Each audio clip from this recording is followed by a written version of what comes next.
ओम श्री गणेशाय नमः। जय माता दी मित्रों, आज की वीडियो में बुधवार व्रत कथा का श्रवण करने जा रहे हैं। बुधवार का दिन भगवान गणेश जी को समर्पित होता है। ग्रह शांति और सर्व सुखों की इच्छा रखने वाले लोगों को बुधवार का व्रत करना चाहिए।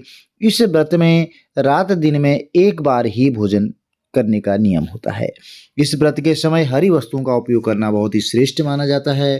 भगवान गणेश जी की पंचोपचार षोडशोपचार जैसे आपके पास समय है आप पूजन करें, और व्रत के अंत में शंकर भगवान की भी पूजा करनी चाहिए और धूप बेलपत्र आदि अर्पित करनी चाहिए। साथ ही बुधवार की कथा सुनकर आरती के बाद प्रसाद लेकर के जाना चाहिए और बीच में इसमें से नहीं उठना चाहिए। कोई भी कथा श्रवण करते हैं आप, ये कथा आरंभ करते हैं। बोलिए गणपति गजानन महाराज की जय, शंकर भगवान की जय, बुद्धदेव की जय। एक समय एक व्यक्ति अपनी पत्नी को विदा करवाने के लिए अपनी ससुराल गया। वहां पर कुछ दिन रहने के बाद सास ससुर से विदा करने के लिए कहने लगा, किंतु सबने मना कर दिया कि आज बुधवार का दिन है और आज के दिन गमन नहीं करते हैं। वह व्यक्ति किसी प्रकार नहीं माना और जिद करके जो है बुधवार के दिन ही अपनी पत्नी को विदा कराकर अपने नगर की ओर चल पड़ा।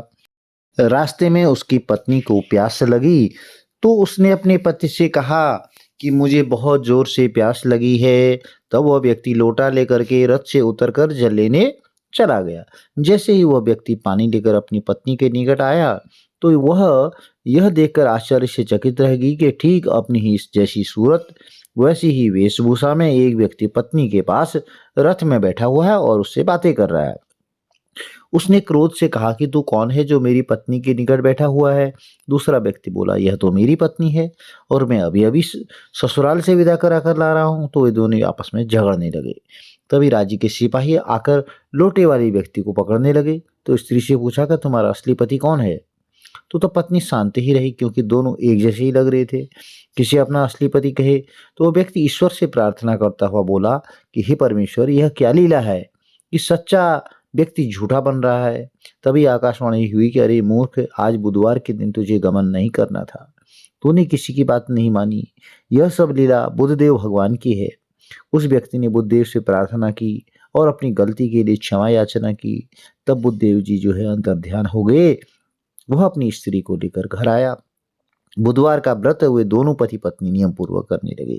तो प्रिय भक्तजनों, जो व्यक्ति इस कथा को श्रवण करता है, सुनाता है, हुंकारा भरता है, उसको बुधवार के दिन यात्रा करने का कोई दोष नहीं लगता है और सब प्रकार से सुखों की प्राप्ति होती है। बोलिए बुद्धदेव भगवान की जय। चलिए गणेश जी की कथा श्रवण कर लेते हैं। आज बुधवार का दिन है तो गणेश भगवान की कथा भी जरूर श्रवण करनी चाहिए। बोलिए गणपति गजानन महाराज की जय। एक बार भगवान गणेश जी बाल रूप में चुटकी भर चावल और चम्मच में दूध देकर पृथ्वी लोक में निकले। वे सबको अपनी खीर बनाने के लिए कहते जा रहे थे, पर सब ने उनकी बात को अनदेखा किया। इसी दौरान एक गरीब बुढ़िया ने उनकी खीर बनाना स्वीकार कर एक भगोना चूल्हे पर चढ़ा दिया। तो इस पर गणेश जी भगवान ने घर का सबसे बड़ा बर्तन चूल्हे पर चढ़ाने को बुढ़िया से कहा। तो बुढ़िया ने बाल लीला समझते हुए घर का बड़ा भगोना उस पर चढ़ा दिया। कुछ ही देर में एक चमत्कार हुआ। गणेश जी के दिए हुए चावल और दूध बढ़ गए और पूरा भगोना उससे भर गया। इसी बीच गणेश जी नहाने के बाद, खीर खाने की बात कहते हुए वहां से चले गए। तो पीछे से बुढ़िया के पोते पोती आए। तो भूख लगने पर बुढ़िया ने उन्हें वह खीर खिला दी। खीर बनते देख रही पड़ोसन को भी बुढ़िया ने कटोरा भरकर खीर दे दी और बेटे की बहू ने भी चुपके से एक कटोरा खीर खाने के साथ एक कटोरा खीर छुपा कर के भी रख दी। अब इसके बाद भूख लगी तो बुढ़िया ने भी खाने के लिए खीर हाथ में ले ली और बोली, आजा रे गणेश या खीर खा ले। तभी गणेश जी वहां पहुंच गए और बोले कि मैंने तो खीर पहले ही खा ली। जब बुढ़िया ने पूछा कि कब खाई तो वो बोले कि जब तेरे पोते पोती, पड़ोसन और बहू ने खाई तो मेरा पेट भर गया। इसके बाद जब बुढ़िया ने बाकी बची खीर के उपयोग के बारे में पूछा तो गणेश जी ने उसे नगर में बांटने को कहा। जब बुढ़िया ने खीर बांटी तो राजा को भी इसका पता लग गया। इस पर उसने बुढ़िया को अपने दरबार में बुला लिया। सारा माजरा जानकर उसने बुढ़िया का खीर का भगोना अपने पास मंगा लिया। पर राजा के महल में जैसे ही वह पहुंचा तो उसमें कीड़े मकोड़े और जहरीले जानवर गिर गए। अब यह देख राजा ने वह बर्तन वापस बुढ़िया को दे दिया, जो उसके घर ले जाते ही वापस पहले ही जैसा हो गया। तो इसके बाद बुढ़िया ने फिर गणेश जी से बची हुई खीर के उपयोग के बारे में पूछा तो उन्होंने झोपड़ी के कोने में गाड़ देने को कहा। ऐसा कर बुढ़िया रात को सो गई और गणेश जी उसकी झोपड़ी को लात मारते हुए अंतर्ध्यान हो गए। अगले दिन जब बुढ़िया उठी तो उसे अपनी झोपड़ी में महल में बदली हुई और कीर के बर्तन सोने जवाहरातों से भरे मिले। तो गणेश जी की कृपा जानकर बुढ़िया बहुत ही प्रसन्न हो गई। तो प्रिय भक्तजनों, हे गणपति गजानन महाराज, जैसा आपने फल बुढ़िया को दिया वैसा सबको देना। कथा कहने वाले को, हुंकारा भरने वाले को और आसपास के सुनने वाले सबके भंडार भर कर रखना।